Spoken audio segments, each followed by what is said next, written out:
Hi, this is Tia Cristy, and we are doing the Journey to TEDx Wilmington, a new segment that we have going on for our speakers that are joining us April 29th in Wilmington, Delaware. We have a fun-filled packed day of like 26 speakers. It is going to be amazing. The room is going to be filled with these brilliant minds, and I have the luxury of talking to one of my favorite brilliant minds today. It is best-selling author Morry David. He is like my neighbor, kind of like my partner in crime when we go and hang out in the neighborhood of Philadelphia and Wilmington. So, Morry, welcome. Thank you so much for being here today. How are you?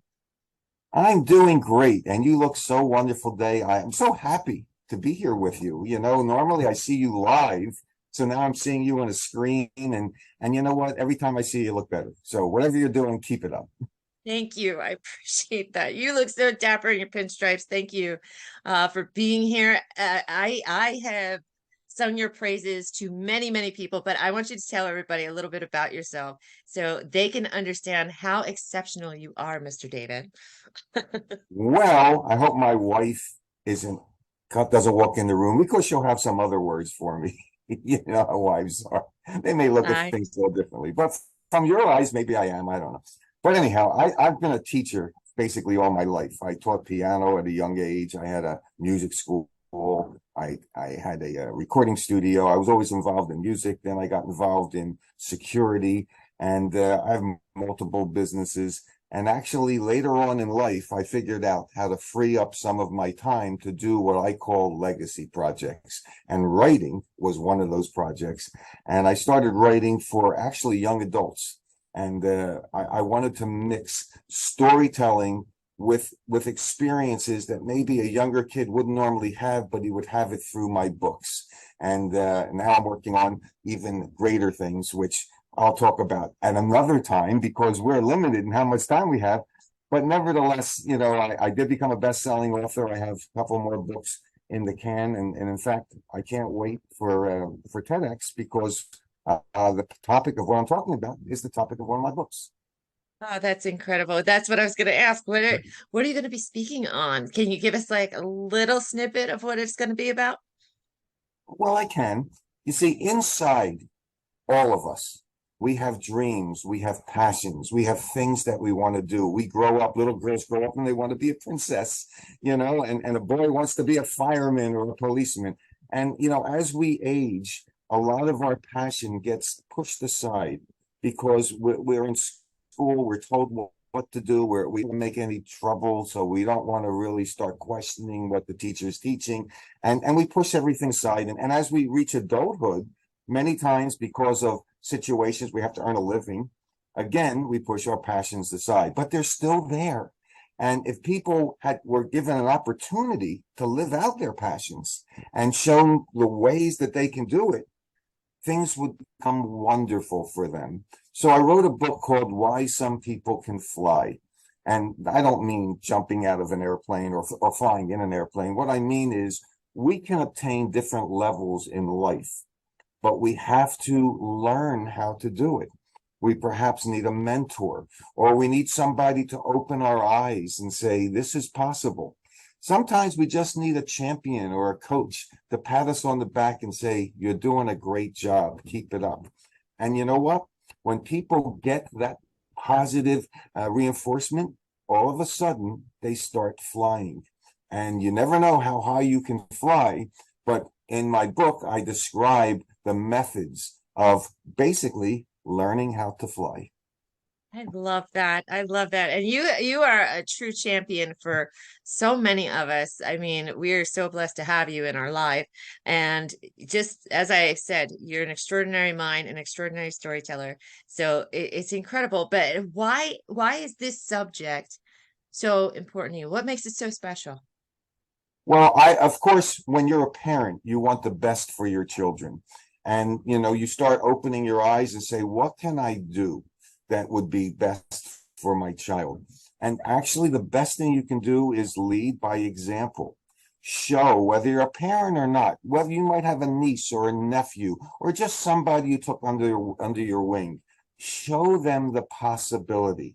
Show them that anything is possible.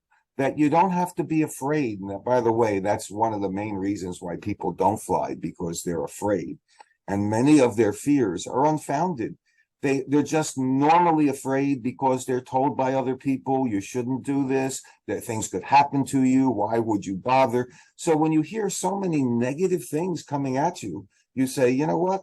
Maybe you're right. Maybe I should just earn a living. Maybe I should just pay my bills. And maybe my life should just be surviving.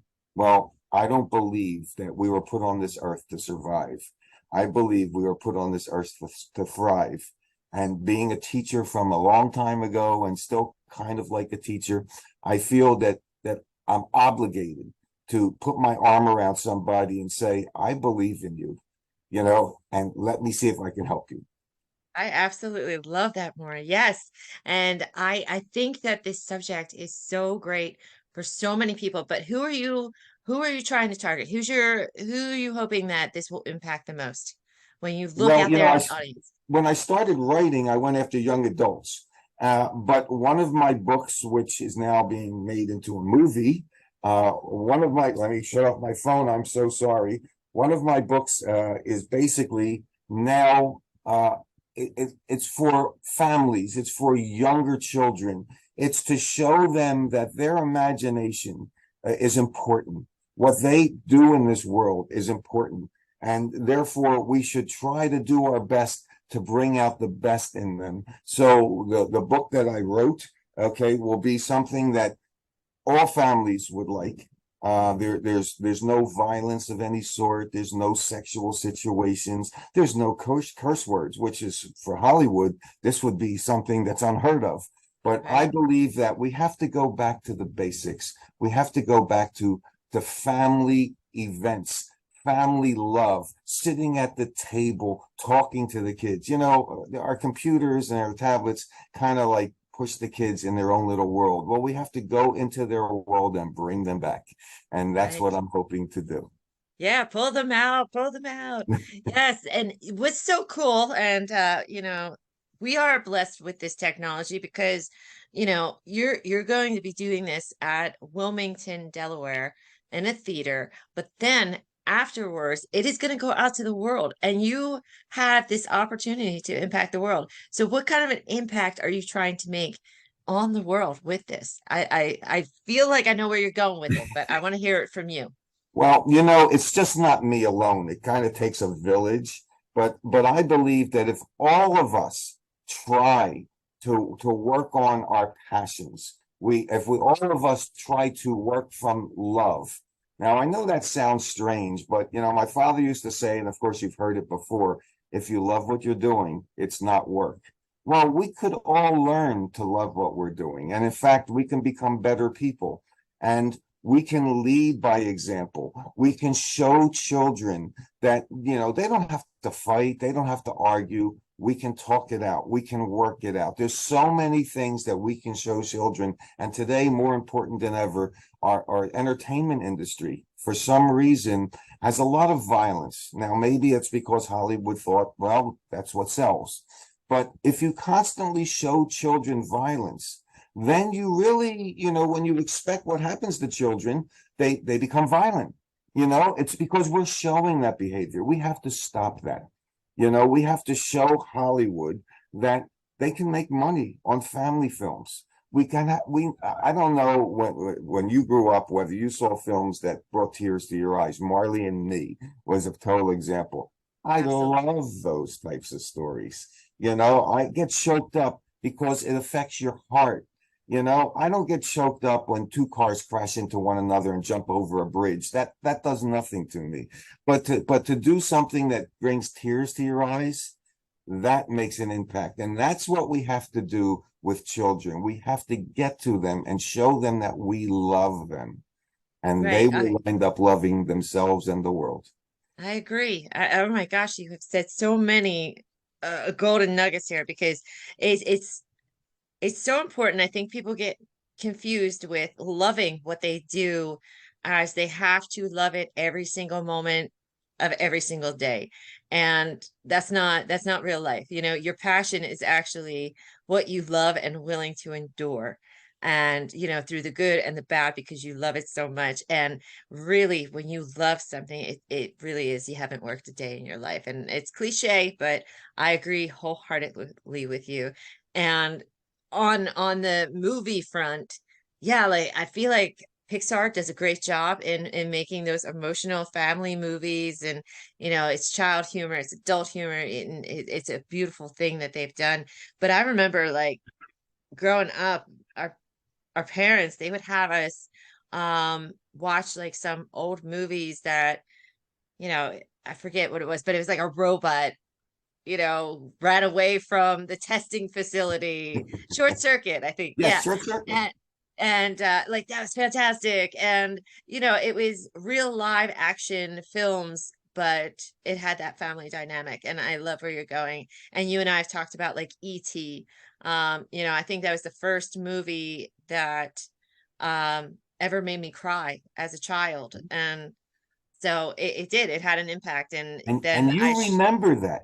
yeah, You and don't I showed it to my necessarily niece. remember Transformers and what happened with the two cars that cry. You don't, but you remembered crying from E.T. Exactly. And because it's that touched our soul.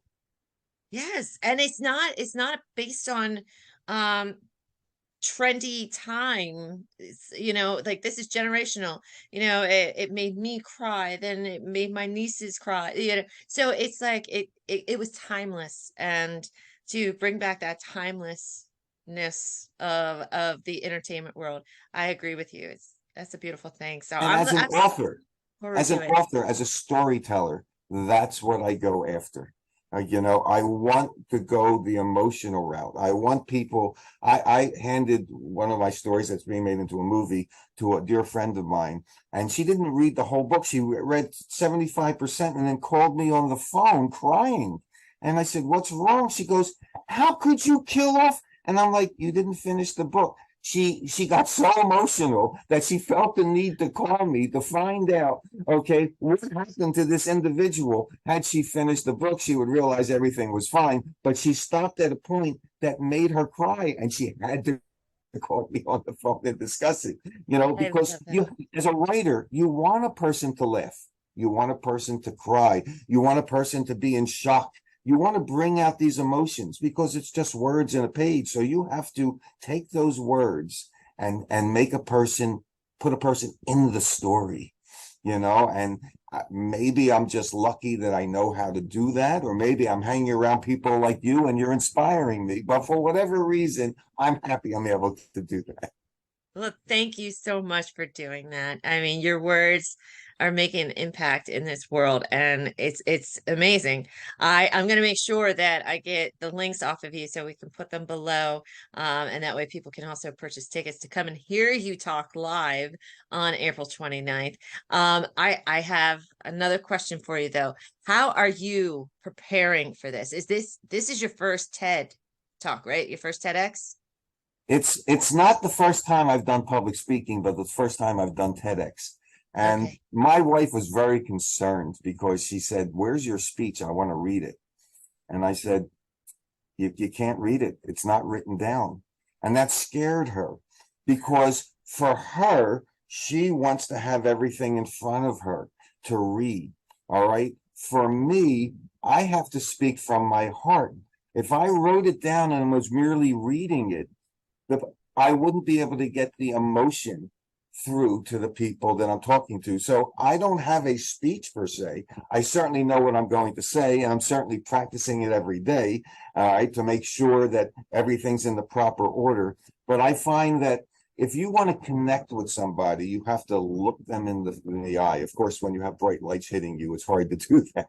Right. but but I want to connect with the audience. I want to see their reaction. Sometimes you may talk about something and you lose a person. You went off the rails. So I want to judge the audience and look at what I'm saying and making sure that I'm keeping them engaged. You can't do that when you write a speech. Well, I guess you can if your speech is spot on, but how would you know? You don't Right. know if the speech is spot on until you start reading from it. And now you're looking down, you're not looking out. So I find that whenever I public speak, just like I'm doing now, I like to basically not ad lib, I'd like to be prepared, but I kind of know what I'm going to say, but I may adapt it somewhat depending upon the audience. You're a wordsmith. I mean, so this is very exciting, and you're a wonderful speaker. I've had the pleasure of hearing you in settings where I've gotten to hear you talk, and I am always impressed with how you just, riff along with it. So I'm really looking forward to TEDx Wilmington. And what are you looking forward to most of all? Because I know, like I said, we're neighbors. So you've been in Wilmington plenty of times. There's plenty of things to do here. But what are you looking forward to most of all on April 29th? Well, here's the interesting thing about this TEDx. There are 20, I believe 24 people, including myself. I know all 24 people, well, all 23 people, which is very odd to go to a TEDx or TED Talks and you know every one of the speakers. I've known them all for years. So I can't wait to hear what they have to say.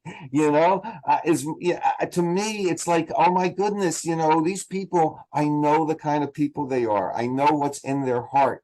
And I know when they get on that stage, they're going to get me, and they're going to bring tears to my eyes and they're going to make me happy. And that's what I'm looking forward to. Not my speech. I'm looking for listening to them speak.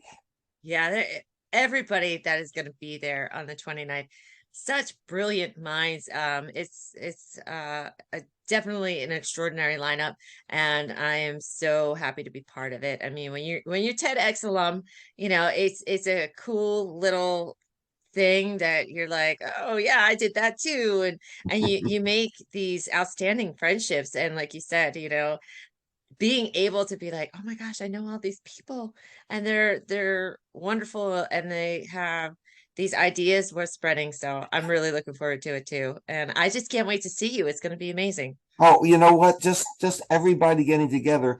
The people that are involved in this, you're involved in this. Dr. Dan Young is involved in it. Just they're incredible, and I have to hand it to you. Thank you very much. Okay, you are incredible. Okay, Thank you.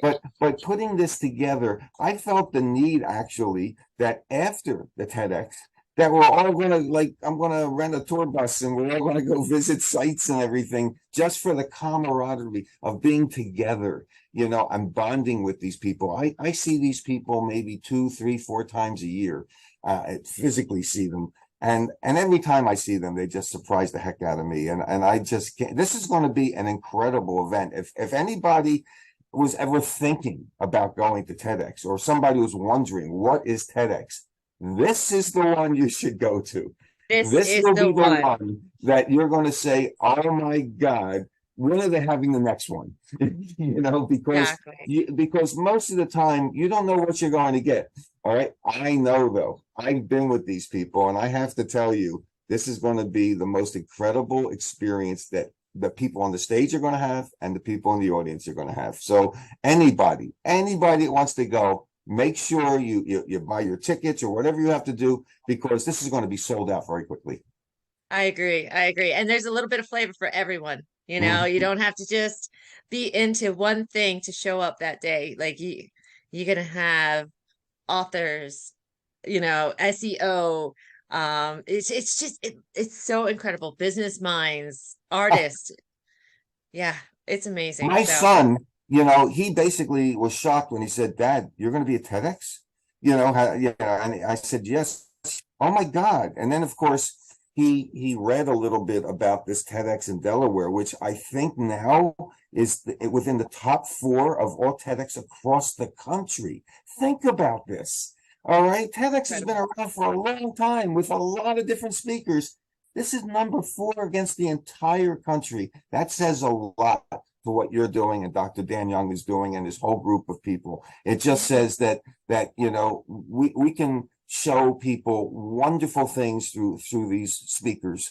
And like I said, I know these speakers, and anybody coming is just going to have a great time. Yes, it's incredible. And you said the country. I heard top 5 like in the world. In I the don't care. world. I don't care if it's world. I don't care if it's country. All I know is that it's such an honor to be in that top 5 because We really have had some just incredible people come through, and TEDx is local community, but TED is all about ideas worth spreading. And we love getting those minds in here to spread just the wonderful things that they know. We're going to have a great time. Every day my wife is getting more and more nervous because she hasn't heard anything that I'm going to speak about. I may tell her like the day before, run 15 minutes in front of her, or I just may want to surprise her, but the fact of the matter is, it's not just me at this TEDx. I'm just one person. The other people probably are much better than I am. So, I have to tell you that it's going to be a crazy event, a wonderful event, an unbelievable, unforgettable event. And I just can't wait. Can't wait. You are so humble, my friend. Thank you so much for making time to talk with us today. I will leave the links that you want me to have down below. Also, I'm going to leave links for buying tickets for April 29th for TEDx Wilmington, Delaware. It is going to be such an incredible event. 20 some, 4, 6, I don't know, plus speakers are going to be there that day. It is going to be just a fun-filled day of excitement and learning and expanding that mind. So, Morry, again, thank you. I can't wait to see you. I will see you in April, if not before. Well, hopefully before, but we'll Hopefully. see you soon. And if not, then write a TEDx, boy, we're going to celebrate, of how all these people in their own way can change the world.